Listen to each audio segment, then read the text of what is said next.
Hi guys, this is Debbie with Debbie J's Crafting Corner. Welcome back to my channel. Today I'm going to be making a chocolate bar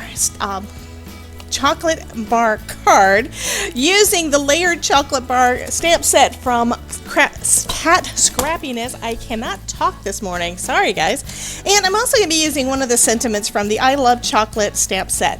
Now I just think this is adorable. I did have to try it out a little while back when I first got it, and I think I've got the colors that I have that will work good for this, but I love the look of that chocolate bar. So I'm going to go ahead and show you how I did that, and we're going to put together a card today.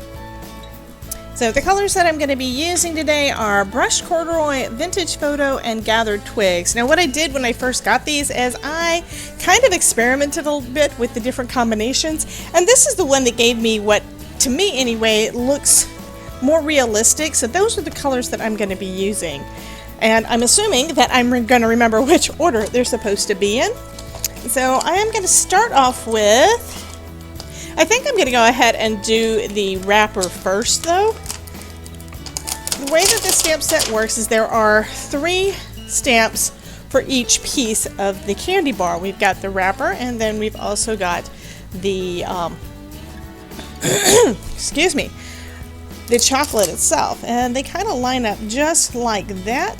However, if you try doing both of them at the same time, it is going to leave a little bit of a white line, so I don't want to do that. But this, putting them on here like this, means that I can kind of position them where I want them to go. I'm going to go at a diagonal so that I've got a little bit of room above and below, and a little bit of room to trim it down a little bit like I almost always do, so I can have a little bit of a mat around the edges.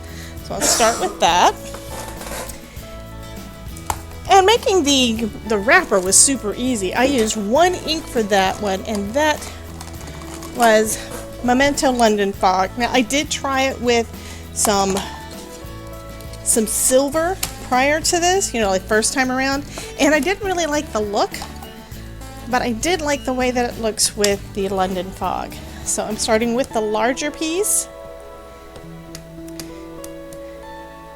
And I'll go ahead and stamp that down, a time or 2 in my MISTI, and any stamp platform would work for this.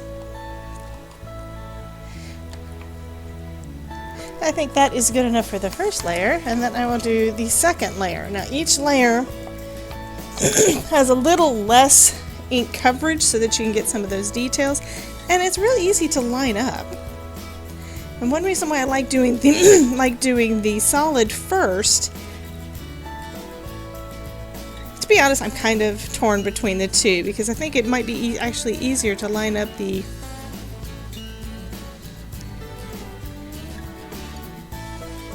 there we go, to line up the solid over the colors after you get them down. But anyhow, that's neither here nor there. So what I'm going to do is I'm going to put another layer of that same London Fog ink over the top, and that's just going to make it darker in those areas that I am stamping down this time.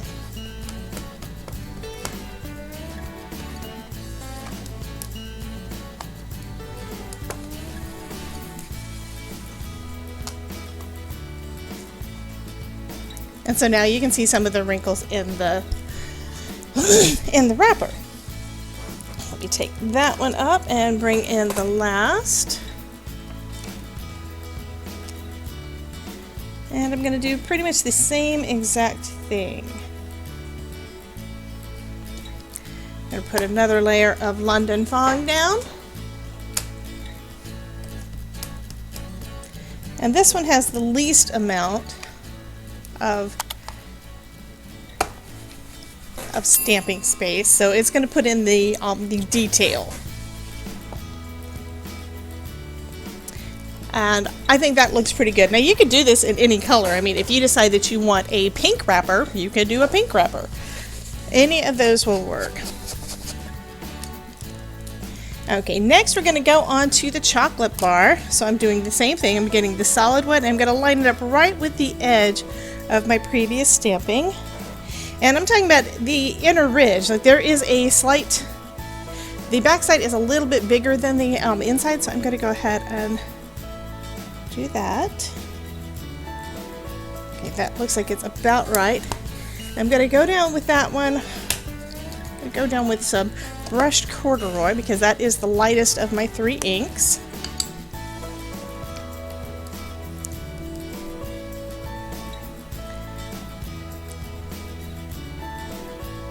And this would probably work better to get a smoother coverage if you had it with maybe a larger ink pad. And I'm noticing that it's not quite covering as well in the center there where I want it, and that's probably because that's also where I've got my magnet down, so it doesn't have as much cushion there. Yeah, I'm gonna have to do that again. Let me move the magnet, go down one more time with my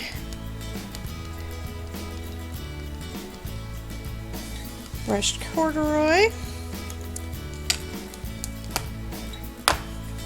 Okay, that looks like it is getting better coverage. Okay. And next I'm going to bring in the next ink, which is the next stamp, which is going to line up right with that bite mark. I like the bite mark. Line that right up with the edge.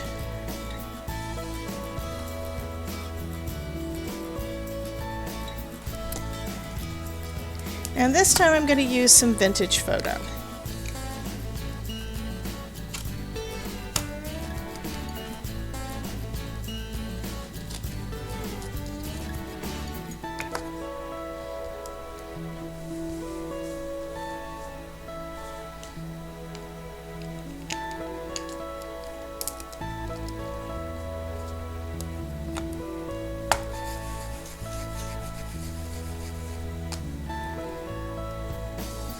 And that adds a little bit of the texture of the chocolate. So that looks pretty good.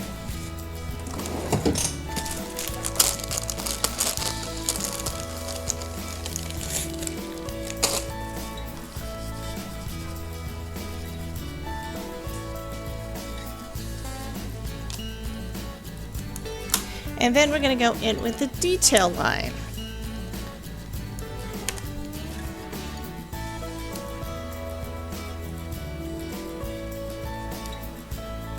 Now what the last one did is it added these little white lines around here, so on this one we're going to want to stamp the opposite part. So I'm going to need to line up that white space there, or lighter space there, so that makes a complete rectangle there. And when you have it lined up right, you've got it basically on all the sides. I think I got the second stamp a little bit off, but that is okay. Nobody is going to notice except me. And this time I'm going to use gathered twigs, because that is my darkest one. And I would say just experiment. I've got a couple of brown inks that are fairly close to one another, and when I tried it within one order, they did not work out as well. It did not like it. But this is the combination that seemed to work the best for me out of the inks that I have. Okay, I need to go down with another layer of that because that does look pretty good, but there is a little bit of splotchiness still there. This should even itself out. However, I'm also going to make it shiny by adding some heat embossing. So I'd like to have my inks kind of doing a good coverage before I do that part. And I think that looks pretty good. Okay, so now I'm taking the original, the first of these stamps, and I'm going to go ahead and put that right over the top. And this time I am going to use some embossing ink. I can remember where I put it. There we go. So I'm going to use some Wow embossing ink. Before I do that though, because these are pretty much, they're mostly dry, but you don't want to accidentally emboss somewhere you don't really want. And in this case, it probably wouldn't really all that matter that much, but I do want there to be a difference between the chocolate and the wrapper. So I don't really want the wrapper to be all that shiny. So I'm putting down some embossing powder there. Let me make sure this is still lined up. That looks like it's a little bit off. Meaning my paper was probably a little bit off. Let's try that again.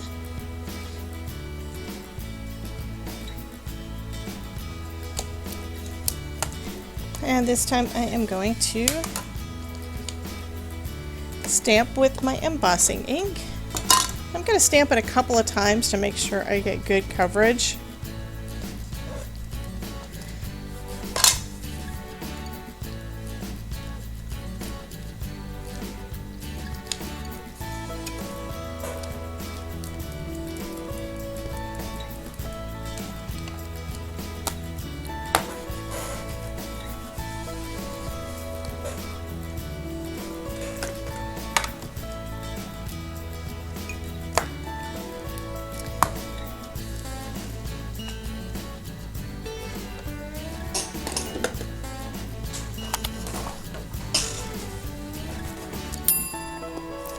And then I'm going to cover that in some clear embossing powder.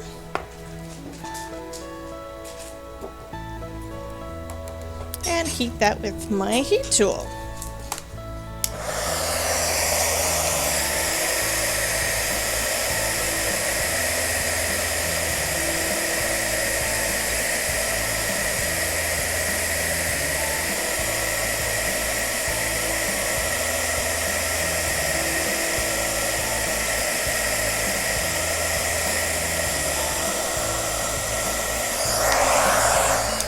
And while it's still warm, I'm going to go ahead and put another layer on. See if I can get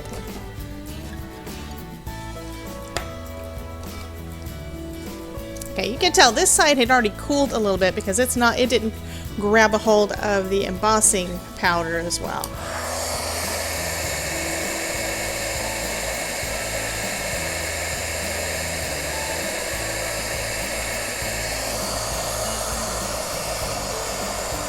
Try it one more time.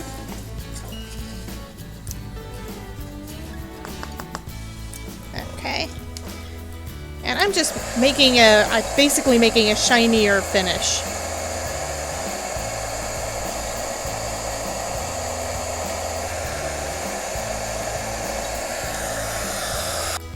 And of course, I just changed my mind. I decided that I want to cut this out. I do not have a die for it. I don't think there is a die for this one. I'll have to check. If there is, I will be sure to leave a link down below for you guys.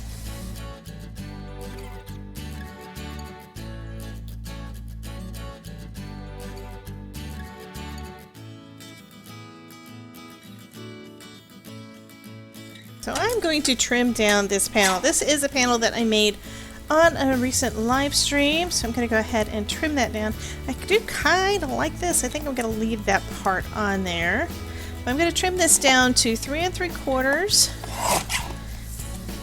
by 5, and that gives me just enough space to have a matting layer and a little bit of a matting layer and to see the edge of the cards of the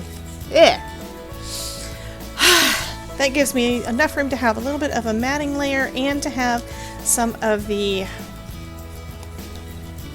card base showing. So let me grab what I'm going to be using for both of those.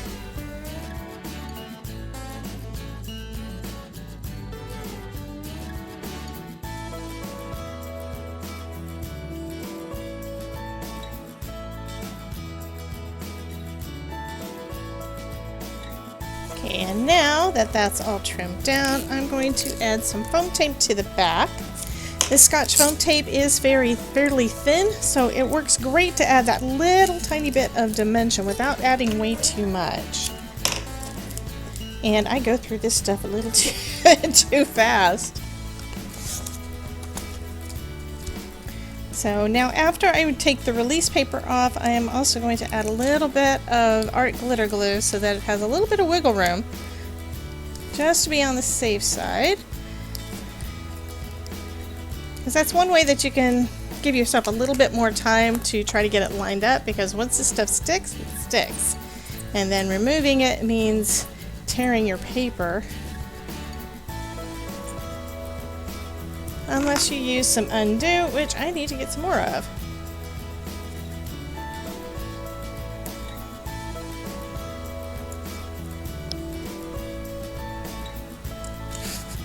Okay, and then I'm going to also put some Scotch foam tape on the back of my candy bar. The heat embossing, because this was some thin cardstock,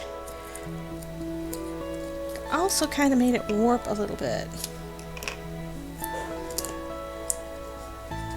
But I kind of like that raised look anyway.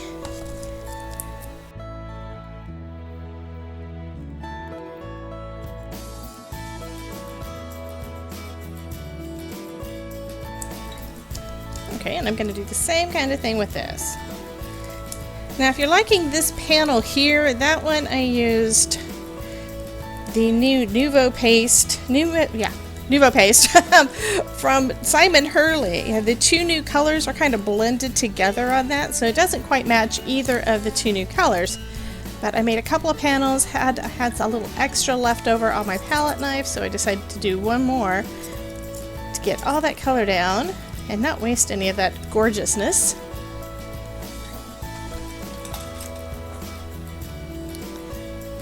So I'm going to go ahead and put my little candy bar down.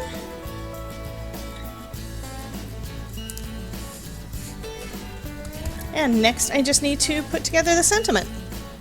Okay, so I think what I'm going to add for this one is I love you more than chocolate, and then the sentiment that goes along with it says please don't make me prove it.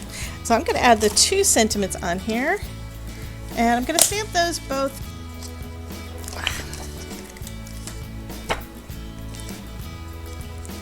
There we go. Okay, that was fun. I'm going to stamp both of those. I think I'm going to use that part that's kind of marred now. Okay, do not do that. You don't need to put a second magnet on top of the first one because they will get stuck together. Anyway, I'm going to do this one that says I love you more than chocolate and please don't make me prove it. And to keep in with the colors already used with the chocolate, I'm going to use the Gathered Twigs, which was my darkest of the browns that I used for the candy bar.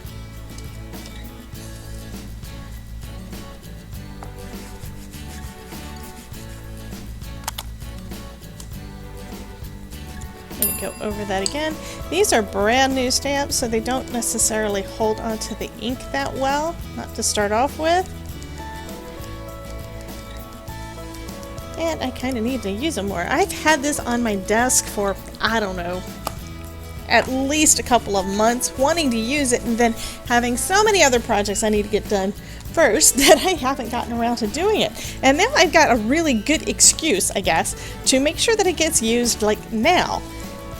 Kat Scrappiness, which is where all of these stamps that I'm using today came from, is going to be one of the sponsors for the Card Maker Success Summit that is coming up in just a few weeks.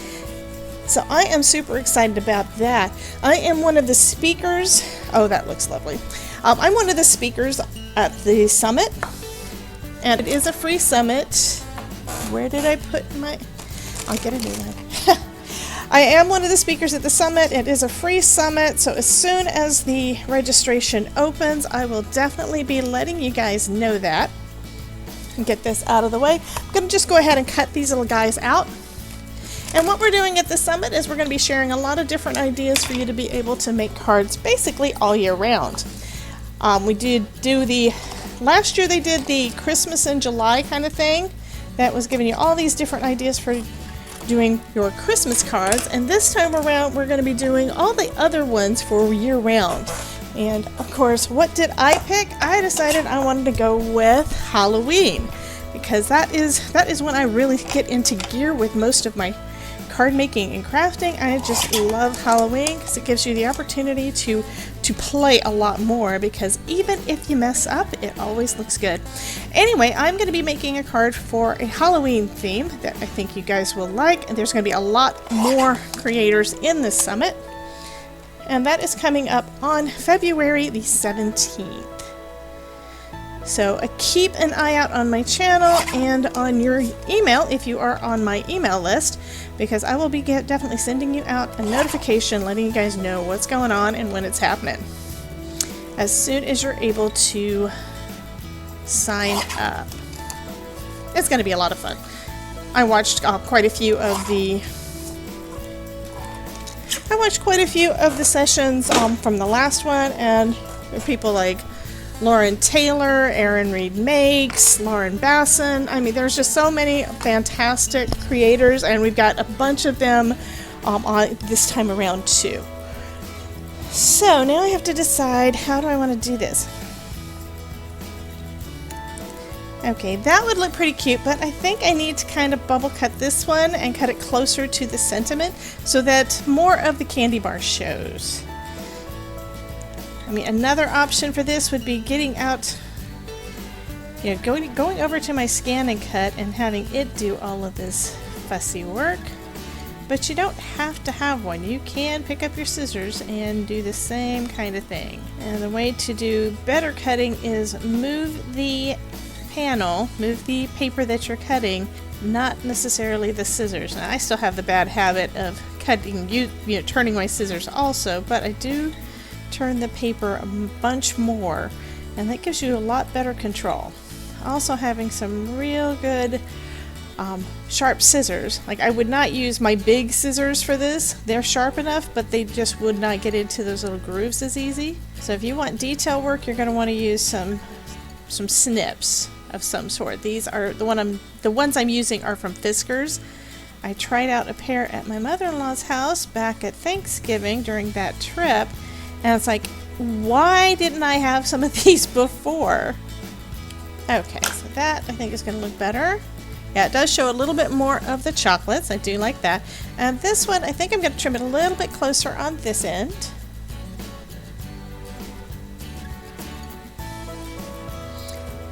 And then I think I'm going to do a little fishtail on this end.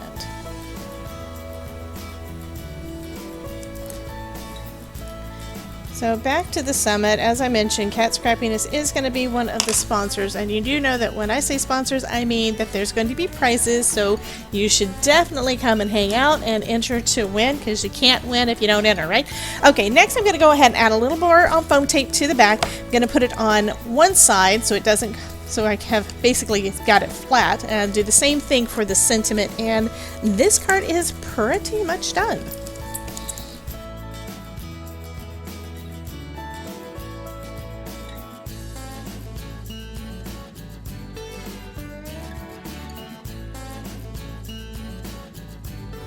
And I think I'm going to put a little piece of foam tape right behind the word U.